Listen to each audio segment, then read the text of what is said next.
yetimlarni ko'zini kuldirib, jannatga kirgim kelyapti.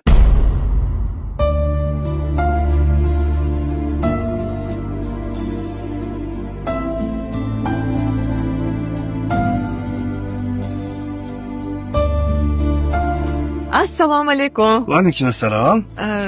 Qo'lingizda ikkita paket bor edi shekilli. Ha, pastda qo'shnilarga berdim. Yetim bolalarini ko'zi ko'rsin dedim-da. Shu yetimlarni ham sizdan boshqa boqadiganlari bormi ekan? Biz kimmiz? Gunohkor banda.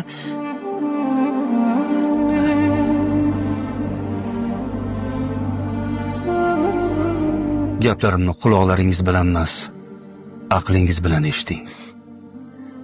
Bir piyonista o'libdi. Farishtalar unga jannatga marhamat qiling deyishayotganmish. Odam hayron. Axir men bir piyonista bo'lgan bo'lsam, qanaqa jannat? Biron yaxshi ishim yo'q edi. Biz ham so'radik. Bu odamni jannatga kirgizadigan nima yaxshi ishi bor edi? Bizga aytildiki, bir kun rosa ichibsan. Oyoqda tura olmaydigan darajada mast ekansan va yiqilib tushibsan. Keyin hamma yog'ing loy holatda zo'rg'a o'rningdan turibsan. Yolg'iz o'tirgan yetim bolaga ko'zing tushibdi. Uni boshini silab, yo'lingda davom etibsan. Odam yig'lab voribdi. Eslayman o'sha paytni. Eslayman-da, lekin maqsadim bolani boshini silash emas edi. Qo'limni loyini artish edi. Farishta javob beribdi. Seni maqsading yomon bo'lgan bo'lishi mumkin. Lekin sen o'zing istamagan holda Robbimni bir yetim bandasini ko'zini kulishiga sababchi bo'lding.